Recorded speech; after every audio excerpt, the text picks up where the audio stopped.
Okay, so today we're talking about getting a broader chest, wider shoulders, and bigger triceps on push day.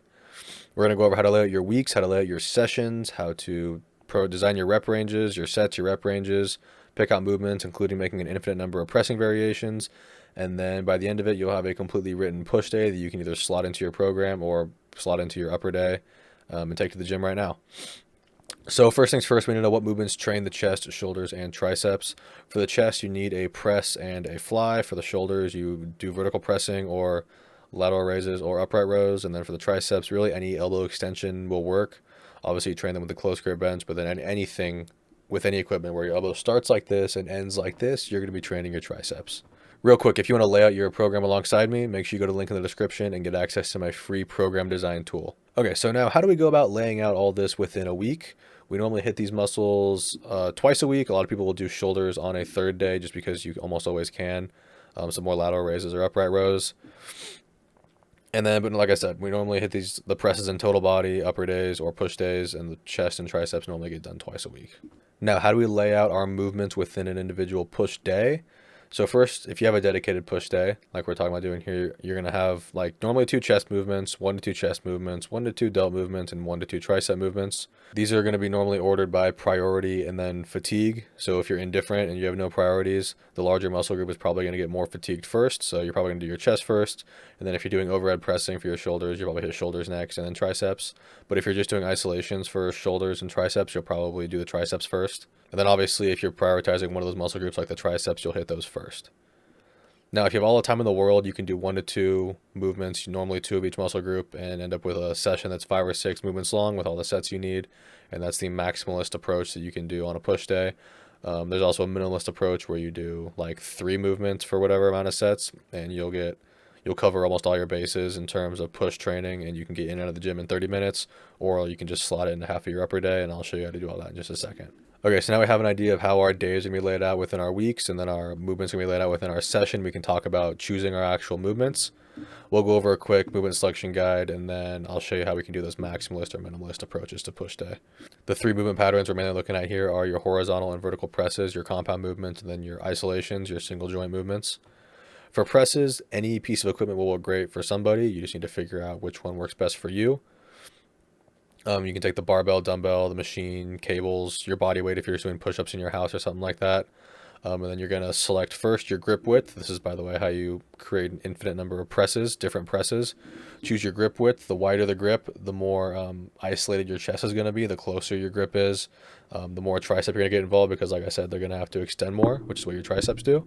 Then you also get to choose your bench angle. So the higher up you raise the bench, the closer to vertical it is, the more shoulder you're going to get involved, the more upper chest you're going to get involved. And then like with these 3 variables, your equipment, your angle, like we just talked about, and your grip width, you can create a bunch of different presses that you can slot into different programs as you progress. Now for chest isolation, we mostly just have the dumbbell and machine fly, and cable fly, I guess, at different angles. Like I said, just pick which one feels the best for you, like the most. You can rotate through them. And yeah, you can slot one of those into your push day. For triceps, like we talked about, these can be targeted with your close grip benches, but anything where your elbow starts flexed and ends extended is going to hit them no problem. Do those at different angles or different elbow, like, yeah, angles. So you can do closer and you can flare them out a little bit to make sure you hit all the heads throughout your program. And like the most common ones are going to be your cable press downs, your overhead extensions, and then like skull crusher variations on the bench with different equipment. And then for the delts, we talked about as you increase that bench angle, you're going to get more delt activation. But to isolate the delts, we normally do lateral raise variations with different equipment and then upright row variations. So now the maximalist approach to all this would be, like I said, doing 2 of each thing, just about 1 to 2 of the compounds. And this can look like, for example, this push day right here that we have. You can do your bench and your fly. You can hit an easy bar skull crusher, so using free weight on a bench, and then hop up and get on a cable machine and do some overhead extensions. And then for your delt work, you can do your upright row and your lateral raise. Obviously, I selected dumbbell for both of them, but you can choose different equipment. This is just what like the most you can really do on a push day will look like. And then for that minimalist day, if you choose something like, you can do this in either 30 minutes on its own day like this, or you could do it as part of a complete upper day with like back and stuff like that and all your pull muscles. Or if you want to make just a total body session a little bit more push focused, if you're getting there, you can do that too. That might take a while though. Um, so if you pick a close grip incline bench, you can get a, like I said, we have the bench more vertical than flat. So you're going to get a little more upper chest and delts activation there. And then if you do the close grip, you also get a lot of tricep. And then just pick your favorite tricep isolation, favorite delt isolation. You'll cover most of your push day needs in just a few movements. You don't have to move around a lot. You don't need a ton of equipment, and you can get in and out in 30 minutes if you need to. Now, for sets and reps, anything really works, but here are a few things to consider. Some movements just aren't really built for weight, like the shoulder isolation movements. You're going to mess up your elbows if you do a ton of weight in low rep ranges on lateral raises or the upright row variations. And then if you're brand new and you're just doing the compounds and a total body or upper lower split, then you're probably going to want to work in lower rep ranges until you can use your consistent form at higher rep ranges when you're tired, so that it doesn't break down when you get up into like 10, 12, 15 plus reps if you do that. But in short, I basically do my presses at lower rep ranges in the isolations, obviously.